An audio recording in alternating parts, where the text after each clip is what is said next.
wabarakatuh. Selamat siang Bapak, mohon maaf mengganggu waktunya. Ini Bapak, saya sedang melaksanakan pendidikan guru pemihak, dapat tugas untuk mewawancarai kepala sekolah terkait bagaimana dalam kepala sekolah dalam pengambilan keputusan yang dimana terdapat masalah-masalah yang berkaitan dengan dilema etika.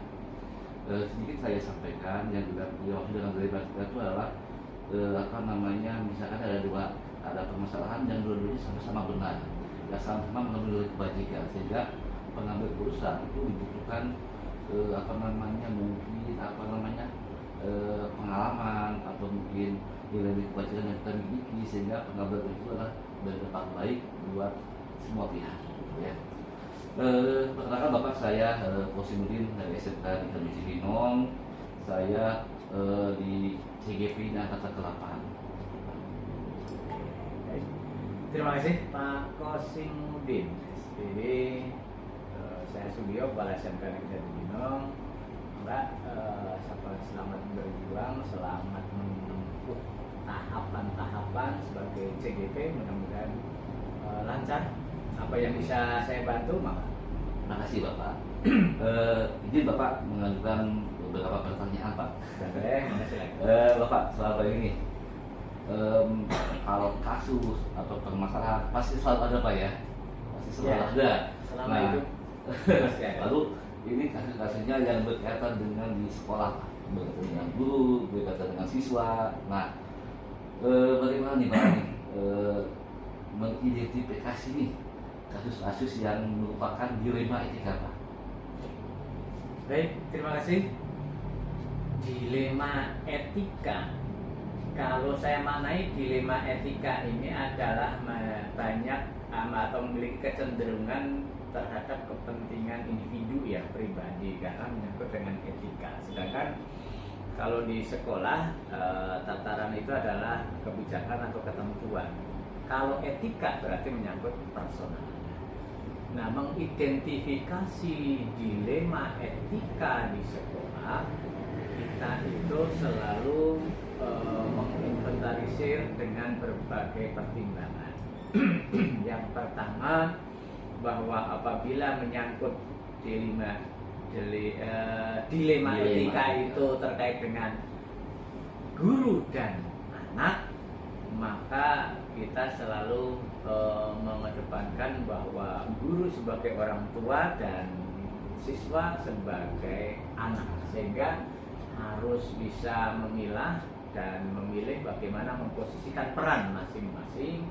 Jangan sampai masing-masing justru melanggar dari status yang mestinya harus kita pertahankan sebagai orang tua dan anak.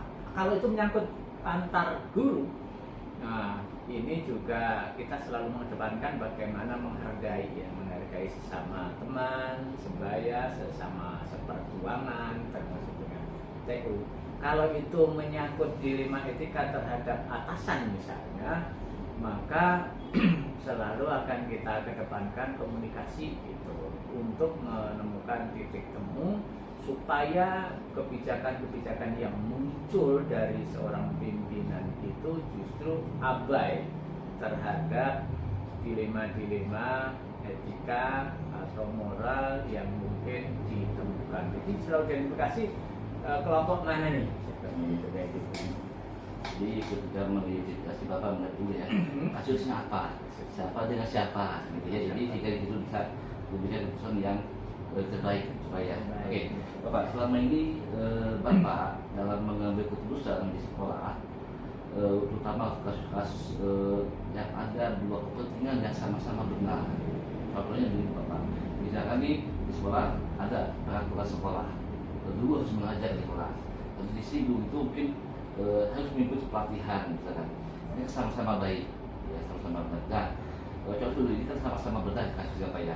Nah, atau mungkin ini mengandung nilai kebaikan, itu mengandung nilai kebaikan. Nah, bagaimana apa nih pengambilan keputusan ya Pak?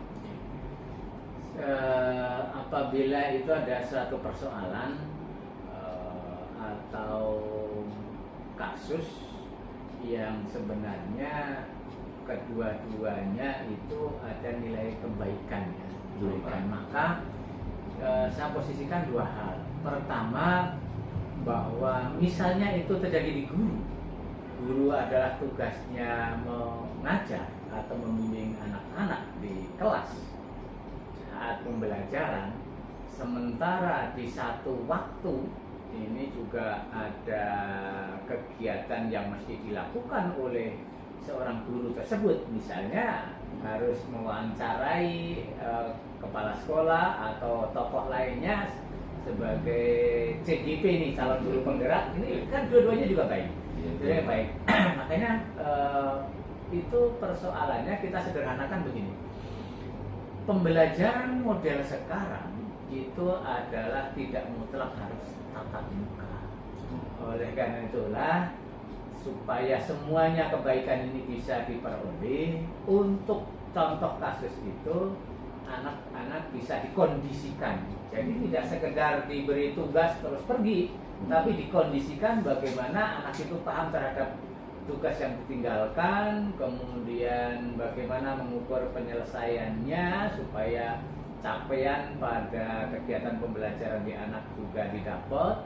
Nah, ini harus dikondisikan, tidak hanya titip tugas, tapi dikondisikan kalau bahasa saya seperti itu. Sehingga guru tersebut bisa meninggalkan sementara. Pemantauannya sebenarnya bisa dengan sistem komunikasi jarak jauh, baik itu melalui aplikasi tertentu atau MS kalau di kita, atau mungkin tugas-tugas lewat Google Form dan lain sebagainya. Banyak cara, sehingga untuk guru sekarang itu akan lebih leluasa, sehingga tidak membatasi pada jam-jam tertentu. Kalau memang ada kepentingan yang sama-sama manfaat dan kuat, tidak harus selalu standby dulu. Tapi sekali lagi, tugas utamanya tetap untuk anak-anak ini memastikan mendapatkan haknya untuk belajar dengan baik dari kitanya. Jadi sebenarnya sama-sama bisa berjalan dengan sesuai dengan sesuai dengan tujuan awalnya itu Pak ya. Lalu Pak, tentunya pasti Pak ya, ketika Bapak mengambil keputusan pasti ada nih, apa sih langkah-langkah ini supaya keputusan itu yang terbaik Pak? Apa nih langkah-langkah Bapak dalam hal pengambilan keputusan Pak? Langkah-langkah sebagai pimpinan atau kepala sekolah, saya selalu kepada yang bersangkutan. Ini kaitannya dengan yang tadi ya, sama-sama baik tadi perlu diambil langkah-langkah. Kalau saya sebagai kepala sekolah mengambil langkah seperti berikut. Pertama, bahwa pastikan tanggung jawab yang harus diselesaikan hari ini bisa ditunaikan dengan baik dengan mengambil upaya atau langkah-langkah yang harus dilakukan. Bagaimana melaksanakan tugas pembelajaran dan bagaimana melaksanakan tugas secara pribadi untuk pengembangan karirnya, ini yang pertama. Kemudian yang kedua, terkait dengan kepentingan pembelajaran kepada anak, pastikan jangan hanya ditinggalkan, tetapi juga hasil dari pekerjaan anak harus dievaluasi, harus diperiksa, gitu ya, harus diperiksa. Karena memang tujuan utamanya kita adalah membimbing belajar anak-anak ya. Jadi itu, sehingga kalau harus ditinggalkan untuk kepentingan baik yang lainnya lagi, tapi tetap yang satu tidak dirugikan anak itu. Kemudian yang ketiga, pastikan ada umpan balik ya. Jadi anak sudah menyelesaikan apa yang kita perintahkan, itu tahap pertama. Yang kedua, juga pastikan anak-anak dikawal dan diperiksa, dievaluasi. Nah, yang ketiga, perlu dikasih umpan balik gitu. Hasil evaluasinya harus tersampaikan sehingga anak-anak itu merasa diperhatikan ya, sehingga apa yang dikerjakan itu tidak asal gitu. Karena akan terevaluasi, ketahuan gitu kalau asal gitu. Oke, baik Pak. Lalu mungkin Bapak pernah ya Pak ya mengalami atau misalnya kasus yang seperti di Pak Dika ini. Mungkin dari pengalaman Bapak nih, yang efektif nih dalam penyelesaian kasus itu seperti apa? Pengalaman saya sebagai pimpinan terkait dengan penyelesaian persoalan yang menyangkut dilema itu adalah, pertama, kita selalu mengedepankan komunikasi. Saya sangat yakin semua persoalan itu akan bisa dicarikan jalan terbaik, jalan keluarnya dengan komunikasi. Yang terkadang kenyataannya di lapangan komunikasi itu tidak serta-merta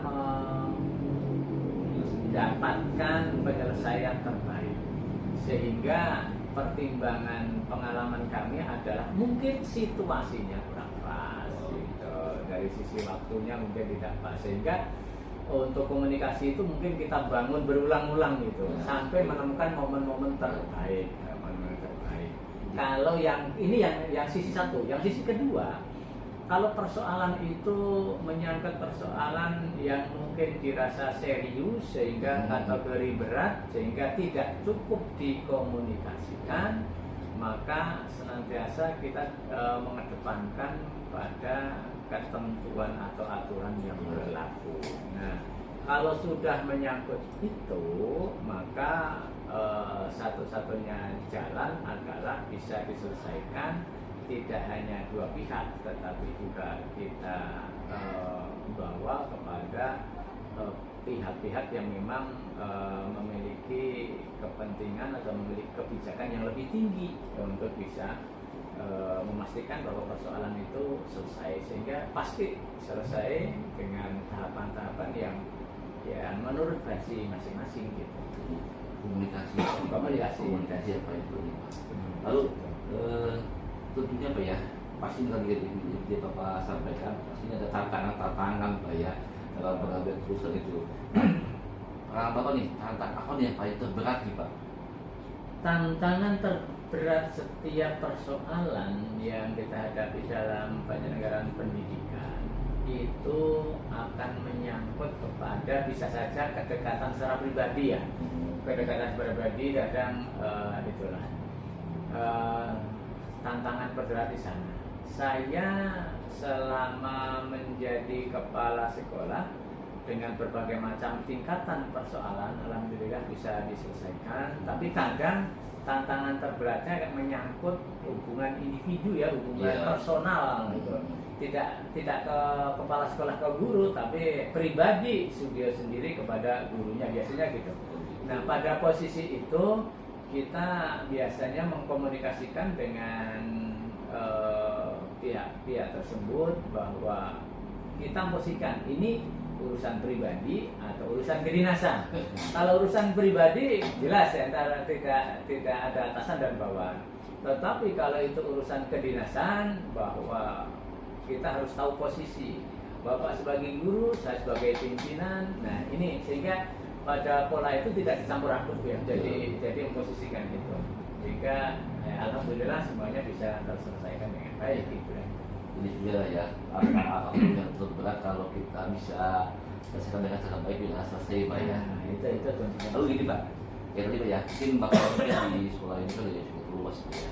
Mungkin permasalahan itu kan tidak hanya ada di depan, bisa di belakang, bisa di tengah gitu Pak ya.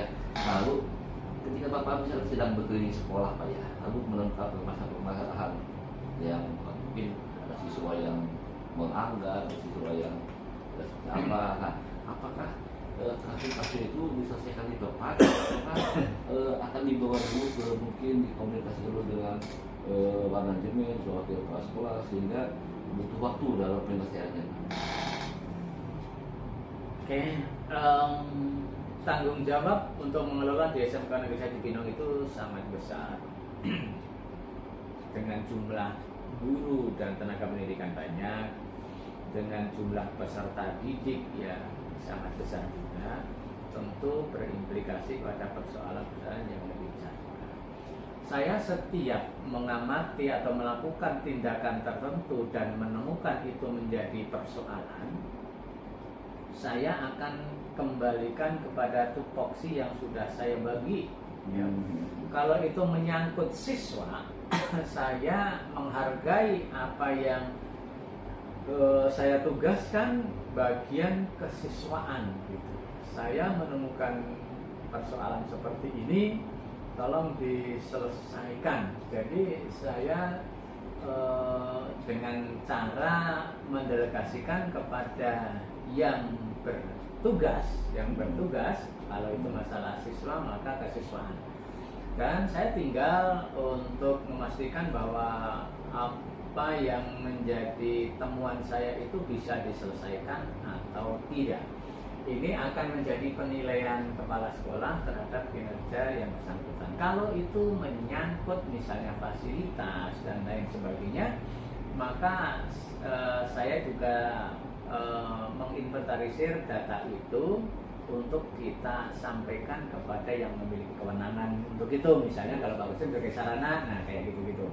Kalau itu menyangkut dengan hubungan baik itu internal maupun eksternal terkait dengan ketidaksinkronan atau persoalan-persoalan yang ditemukan, maka akan kita kembalikan kepada yang berwenang. Nah, sistem kolaborasi kepemimpinan yang saya kembangkan itu saya pandang secara pribadi sangat efektif karena selain bisa memberdayakan semua tenaga, tapi juga yang bersangkutan bisa belajar, bisa mencoba mengatasi persoalan internalnya sendiri, yang ini akan berkontribusi positif terhadap kebijakan sekolah gitu. Jadi tidak serta-merta saya selesaikan di tempat, tapi ini kewenangan siapa nih? Oh gitu. Ya, gitu. Itu kolaborasi nih Pak ya. Bapak mungkin melihat kasusnya apa, lalu siapa nih yang berhak menyelesaikannya, bagaimana komunikasinya, dan sehingga kasus ini bisa diselesaikan dengan cara yang terbaik Pak ya. Oke, lalu Pak, mungkin Pak ya, ada nih ya faktor-faktor apa sih nih yang mungkin menurut Bapak nih yang mempermudah Bapak dalam pengambilan keputusan? Sebagai kepala sekolah, saya memiliki tanggung jawab yang sangat banyak, sangat besar. Nah, yang membuat saya itu kuat dan termotivasi adalah dukungan dan kerjasama dari wakil-wakil termasuk staf-staf yang saya tugaskan. Nah, oleh karena itulah yang sangat membantu saya sebagai pimpinan adalah wakil-wakil yang saya sangat support terhadap kebijakan-kebijakan yang saya terapkan gitu. Sehingga ini menjadi saya merasa tidak sendiri, tetapi bisa menjadi teamwork ya, bekerja secara tim, sehingga beban yang besar, yang berat itu akan menjadi ringan karena selalu saya distribusikan kepada kewenangan masing-masing. Ini yang sangat membantu sangat. Baik Bapak, satu lagi Bapak ya. Nah, tadi Pak dari Bapak, pengalaman Bapak dalam hal mengambil keputusan yang dilema etika nih Pak. Pelajaran seperti apa nih yang Bapak bisa dapat Pak? Saya pada menghadapi persoalan-persoalan dilema etika ini kadang menjadi sesuatu yang unik. Jadi pengalaman-pengalaman yang saya dapatkan ini, pertama bahwa ternyata dengan memahami setiap individu kita akan bisa menambah ilmu dan pengalaman. Ternyata apa yang sudah secara pribadi saya laksanakan dengan mendapatkan pengalaman individu dari setiap orang ini akan menambah wawasan juga, sehingga saya meyakini dengan banyaknya kolaborasi, banyaknya terus bersinergi, terus membangun kebersamaan, ini akan memperluas wawasan sehingga peluang-peluang untuk bisa mengembangkan wawasan ini sangat besar karena banyak masukan dari berbagai pihak gitu ya. Sehingga dilema etika yang senantiasa selalu muncul ini akan kita manage, akan kita kelola, jangan sampai semuanya itu mengganggu kinerja, tapi justru akan menjadi penambah motivasi bagi tidak hanya pimpinan kepala sekolah tapi juga setiap guru, karena komunikasi di etika itu juga kita selalu memposisikan untuk sama-sama bisa menerima baik itu masukan maupun informasi baru untuk manfaat yang bersangkutan. Jadi ini Pak Bapak bisa lebih mengenal lagi ya maksud secara personal gitu Pak ya. Jadi sehingga ini juga menjadi apa namanya ya tadi ya, karena memiliki keunikan tersendiri sehingga pengambilan bisa berbeda-beda Pak ya. Oke. Baik Bapak, terima kasih Bapak atas waktunya, atas kesediaannya bersedia di wawancara saya. Mudah-mudahan kita sehat selalu Pak ya. Amin. Mungkin kita tutup saja kita wawancara ini. Terima kasih. Wassalamualaikum warahmatullahi wabarakatuh. Waalaikumsalam warahmatullahi wabarakatuh. Selamat sukses untuk CGP Pak Kosim. Ya. Mudah-mudahan lancar. Amin. Ya, manfaat buat semua. Terima kasih.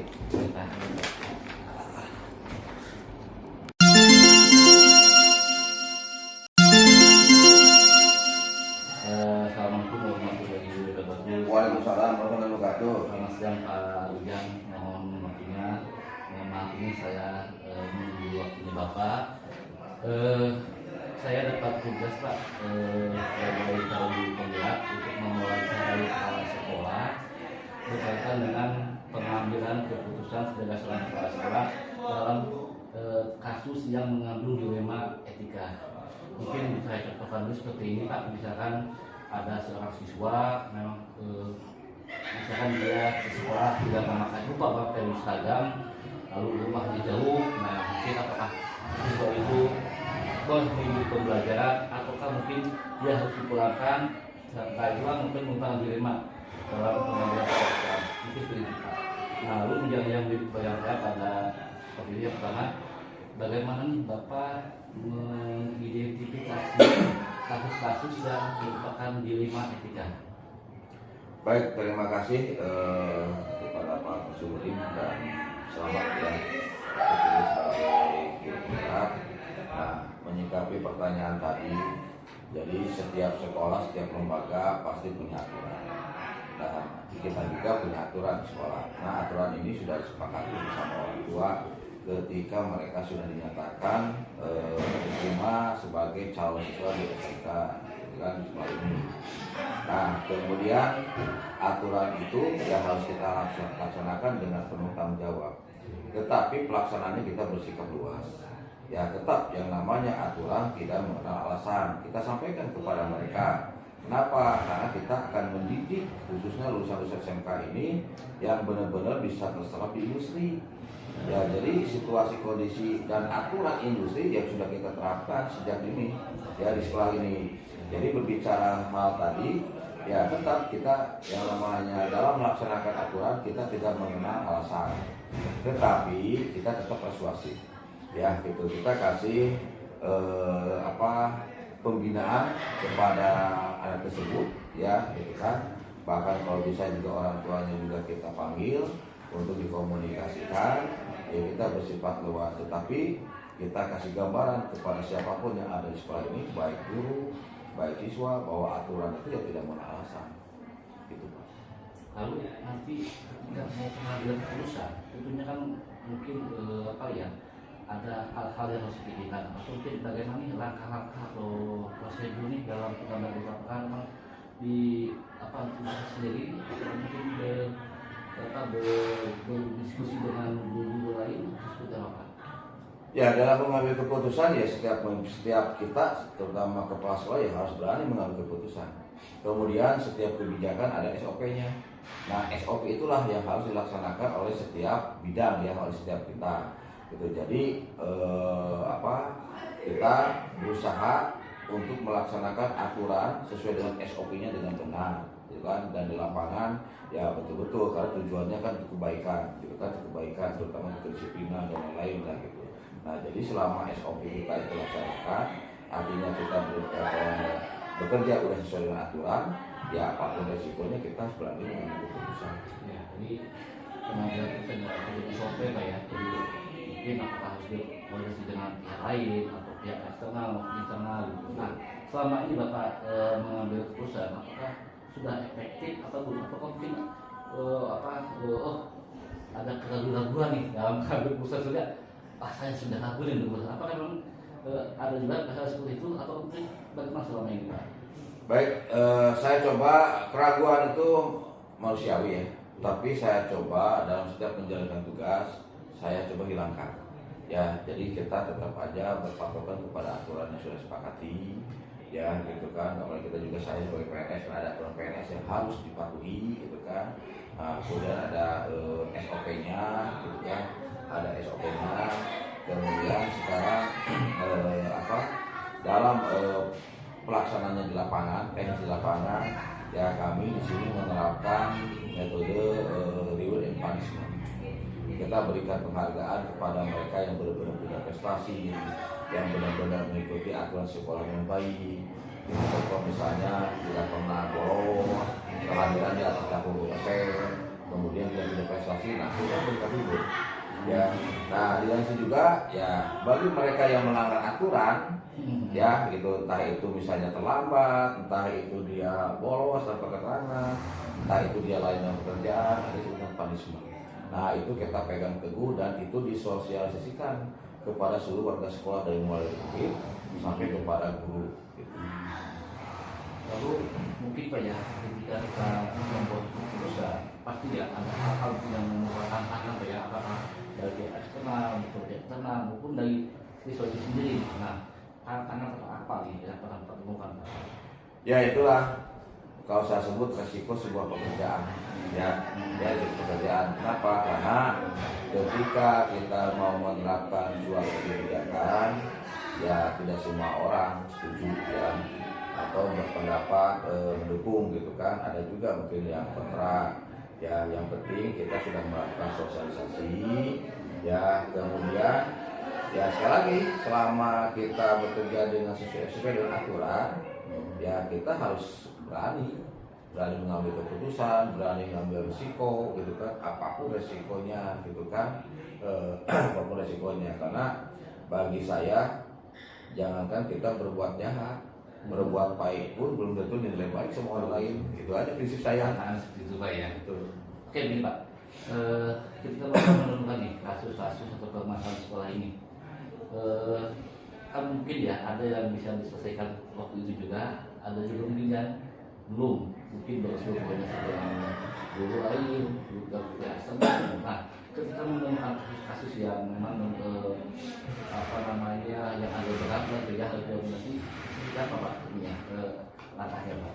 Ya kalau kita upayakan setiap permasalahan itu jangan berlarut ya. Jadi usahakan cepat kita tangani gitu kan. Karena prinsipnya kan borok itu kalau dibiarkan dari kecil-kecil lama-kelamaan itu kan bisa ke sana. Jangan sampai permasalahan ini makin melebar ke bidang-bidang lain gitu kan. Yang akhirnya nanti akan menimbulkan ketidakkondusifan di sekolah. Nah, perlu ada hal-hal misalnya beberapa masalah yang harus kita koordinasikan, harus kita komunikasikan. Ya, tidak bisa kita langsung mengambil keputusan. Contoh misalnya ketika ada sebuah kebijakan di mana kebijakan itu kita sebagai kepala sekolah ya tidak punya kewenangan dan harus berhati-hati, ya kan? Itu misalnya ini kewenangannya ada di kantor cabang dinas, ya kita sampaikan, kita harus menunggu gitu kan? Ya jangan sampai sok tahu ya kan? Sok tahu mengambil keputusan padahal itu bukan sebuah aturan kewenangannya, itu akan berbahaya, itu akan berbahaya. Jadi ya kita upayakan setiap masalah yang terjadi dari mulai masalah yang kecil sampai yang besar ya kita selesaikan dengan pendekatan persuasif dan ya upayakan bisa dengan cepat gitu kan. Oke Pak, terima kasih nih Pak atas kesediaan Bapak diwawancarai oleh saya. Saya simpulkan bahwa pengambilan keputusan disesuaikan dengan aturan yang sudah ada.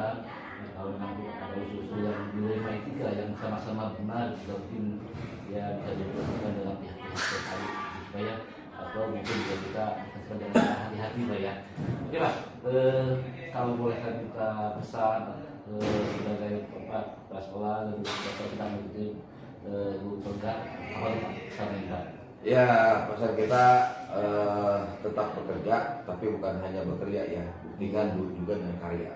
Ya, jadi jangan bekerja akhirnya stres gitu kan. Tapi bekerja dan ada karya, dan karya ini diharapkan bisa bermanfaat bagi orang lain, sebaik-baiknya manusia yang bermanfaat bagi orang lain. Kemudian ya ke depan kita sebagai guru kan punya kompetensi yang harus dipenuhi.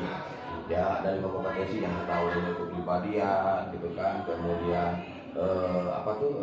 sebagai profesional, pedagogi dan lain-lain kewirausahaan. Juga nanti ketika ke depan juga sebagai kepala sekolah juga punya kompetensi, dan kompetensi itu bukan hanya dihafal tapi betul-betul harus dimiliki oleh kita. Dan ya di lapangan terkadang saya pesan antara teori dan kenyataan terkadang suka bertolak belakang. Jadi persiapkan mental gitu, mental, wawasan, skill, ya, dan tadi harus berani mengambil keputusan. Dan yang paling penting satu lagi, dari semua kompetensi itu tidak semua orang bisa memecahkan masalah yang terjadi dalam satuan pendidikan. Nah itu yang paling penting. Jadi harus belajar Pak ya. Sama konsultasi atau diskusi dengan yang sudah berpengalaman Pak ya. Iya. Gitu. Ya. Oke, terima kasih Pak Ujang yang sudah meluangkan waktunya. Mudah-mudahan apa yang Bapak sampaikan bermanfaat. Amin, amin. Dan mudah-mudahannya Bapak Ujang senior saya ini saya tidak tahu Ujang nih yang sudah sukses. Amin, amin. Terima kasih Pak. Assalamualaikum warahmatullahi wabarakatuh. Waalaikumsalam warahmatullahi wabarakatuh.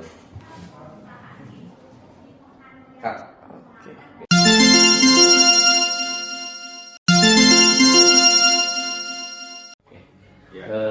Selamat pagi Pak Ahmad, mohon maaf ini saya mengganggu waktunya Bapak untuk mewawancarai sehubungan dengan tugas saya di pendidikan guru pendidikan untuk mewawancarai kepala sekolah berkaitan dengan bagaimana seorang kepala sekolah dalam hal pengambilan keputusan berdasarkan dilema etika.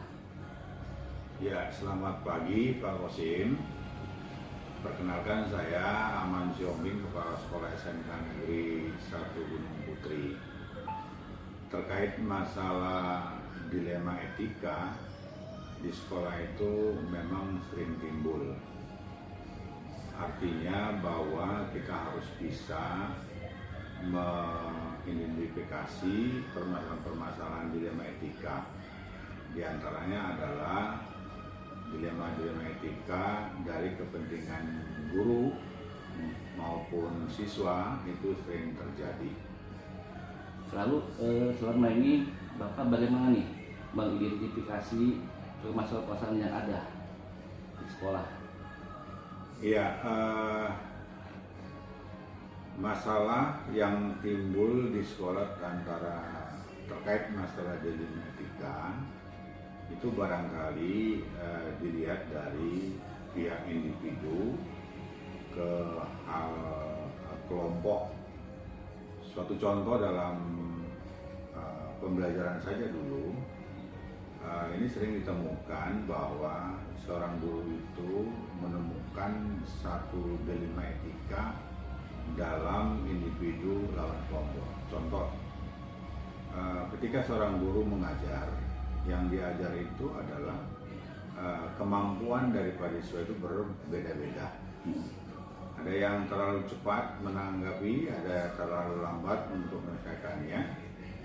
Artinya bahwa guru itu harus menentukan sesuai dengan rencana yang akan diajarkan. Nah, di sini juga mengalami suatu dilema seorang guru dalam meneruskan aturan yang disusun secara silabus atau menunda. Di sini memang demi kepentingan kedua belah pihak ini, guru itu harus bisa mencari solusi agar keduanya bisa tercapai. Misalkan begini Pak, misalkan ada kasus nih ya, kasus ini sama-sama benar. Di satu sisi Bapak sebagai kepala sekolah itu menegakkan peraturan sekolah, di satu sisi Ibu juga mungkin ada kasus misalkan dia misalkan nih di sekolah berjualan misalkan Pak ya, dengan siswa itu kan mungkin kalau lihat peraturan itu mungkin nggak boleh. Nah, bagaimana Bapak menyikapi permasalahan tersebut Pak? Iya, ini ada suatu kasus dilema etika antara kebenaran dan keadilan. Di mana seperti Pak Kosim katakan tadi, di salah satu sisi anak ada yang jualan, kita harus bisa memilah-milahkan. Jualan itu dalam artian apa? Kalau jualan dalam artian untuk kepentingan pribadi, memang sekolah sebagai pusat pendidikan itu ada larangannya berjualan di sekolah. Akan tetapi kalau berjualan, karena kita punya mata pelajaran SPW ya, Sekolah Pencetak Wirausaha, ini memang ada target-target yang diberikan oleh guru terhadap anak yang berjualan di sekolah untuk mencapai target yang direncanakan oleh guru yang dicapai oleh siswa. Nah, kalau saya menanggapi bahwa itu diperbolehkan, akan tetapi pada waktu jadwal-jadwal istirahat di sekolah supaya tidak mengganggu pelajaran. Demikian Pak Kosim. Lalu tadi Pak boleh menjelaskan ya Pak ya tentang bagaimana prosedur atau langkah kasus. Bapak sudah mengatakan Ibu sudah menyampaikan bahwa bagaimana pengambilan keputusan yang lebih efektif ya dalam kasus-kasus yang memang kasus ini mengandung unsur dilema etika, sama-sama benar, tapi kita sebagai kepala sekolah juga mempunyai nilai kebajikan Pak ya, bahwa itu boleh dilakukan karena kita sudah memiliki nilai kebajikan yang ada dalam diri kita, sehingga mungkin ini mau kasus dilema dalam mengambil keputusan. Lalu Bapak misalnya dalam pengambilan keputusan, apakah punya ini Pak jadwal tertentu untuk menyelesaikannya, atau mungkin langsung spontan ketika ada kasus langsung diselesaikan hal itu juga, atau mungkin mungkin dibikin waktu hari ini besok apa itu seperti apa Pak? Ya, tergantung bagaimana kita untuk menanggapi kasus. Kalau dilema etika, suatu contoh, anak menangani anak yang terlambat, ya. Kita sudah punya aturan bahwa anak harus masuk ke lingkungan sekolah itu jam 7 pas ya, jam 7.00. Ketika anak datang lewat jam 7.00, maka ini perlu tindakan yang preventif secara persuasif, ditanyakan langsung kepada siswa kenapa dia terlambat. Kalau seandainya dia terlambat akibat daripada menolong seseorang atau mengantar seseorang demi keselamatan atau demi yang lain, maka ini kita akan tolerir, anak-anak itu akan kita beri masukan. Itu salah satu kasus dilema etika yang spontan. Tapi ada juga di sekolah itu mengalami dilema etika yang harus kita identifikasi, yang harus kita telusuri bagaimana penyebabnya bisa mengakibatkan terjadi dilema etika dalam komunitas sekolah. Demikian Pak. Jadi selama ini sebagai pertimbangan Pak ya dalam pengambilan keputusan Bapak ini melibatkan mungkin kepala sekolah atau guru yang lain.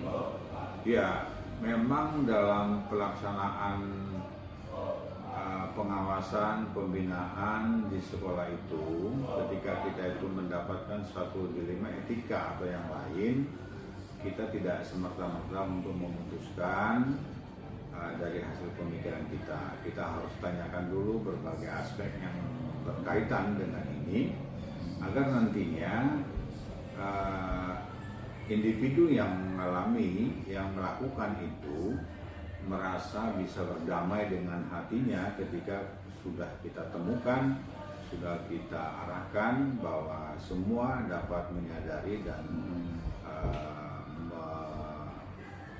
dapat menyadari dirinya dan bisa berjalan dengan baik dalam hal pekerjaan. Demikian. Baik Bapak, terima kasih. Saya sudah bisa menyimpulkan nih dari hasil pembicaraan yang disampaikan oleh Bapak terkait dengan bagaimana sebagai seorang kepala sekolah dalam menyelesaikan kasus-kasus yang ada di sekolah. Mudah-mudahan kita sehat selalu Pak ya. Mudah-mudahan kita dapat menjalankan tugas dengan baik dan mudah-mudahan murid-murid kita bisa berhasil dalam pembelajaran Pak. Baik Pak, mungkin ada pesan dan kesan Bapak yang ingin disampaikan kepada saya terkait dengan saya sedang mengikuti program pendidikan guru penggerak. Ini mungkin juga sebagai pembelajar saya dalam hal keguruan gitu Pak ya. Mudah-mudahan saya juga dengan mengikuti program ini bisa meningkatkan kualitas pembelajaran dan bisa menghasilkan siswa-siswa yang berhasil Pak. Maka Pak, pesan bagaimana? Iya, baik. Saya hanya berpesan kepada teman-teman semua guru yang ada di satuan pendidikan, terutama bagi guru yang sedang melaksanakan pendidikan calon guru penggerak ini. Iya. Ini luar biasa program Pak Menteri untuk menarik atau mengambil semua guru-guru agar menjadi mengikuti guru sebagai guru penggerak. Hal ini bisa dicerminkan dari program-program atau pembelajaran yang diberikan oleh tim Kurikulum Merdeka terhadap inovasi, kolaborasi, dan berbagi ini kepada guru penggerak. Pesan saya bagi semua teman-teman guru, karena yang dihadapi ini adalah siswa, banyak sekali masalah problem-problem karena siswa itu masih mengalami masa pubertas, baik ucapan, tingkah laku barangkali akan mengadakan suatu penyimpangan bagi dirinya. Untuk itu kita sebagai guru harus jeli dan harus mau untuk meluruskan penyimpangan tingkah laku yang dilakukan oleh siswa. Pastikan bahwa setiap siswa yang sudah berkomunikasi ke kita sebagai guru, kita sebagai konselor, pastikan siswa itu sekembalinya dari kita bisa berdamai dengan dirinya sendiri. Oleh sebab itu, maka suatu permasalahan yang ditimpa akibat penyimpangan perilaku siswa ini akibat daripada kita sebagai guru yang meluruskan, siswa itu dapat menemukan kebenaran dalam dirinya. Demikian Pak Kosim. Terima kasih Bapak atas pesan-pesannya. Mudah-mudahan saya sebagai guru ini Pak ya bisa melihat pesan apa Bapak sampaikan, dan terkadang mungkin akibat dapat mengerjakan di sela-sela waktu kesibukan sekitar gitu, karena ini program guru penggerak ini bersejalan dengan tugas sebagai guru juga Pak. Jadi mudah-mudahan kita sehat semua Pak, sehat selalu, dan kita dapat menjalankan tugas, dan mudah-mudahan kita dapat membimbing siswa dan mendidik siswa menjadi siswa-siswa yang berhasil dan mempunyai karakter yang sesuai dengan profil kualitas kita Pak. Ya, sukses buat Pak Kosim. Siap. Baik.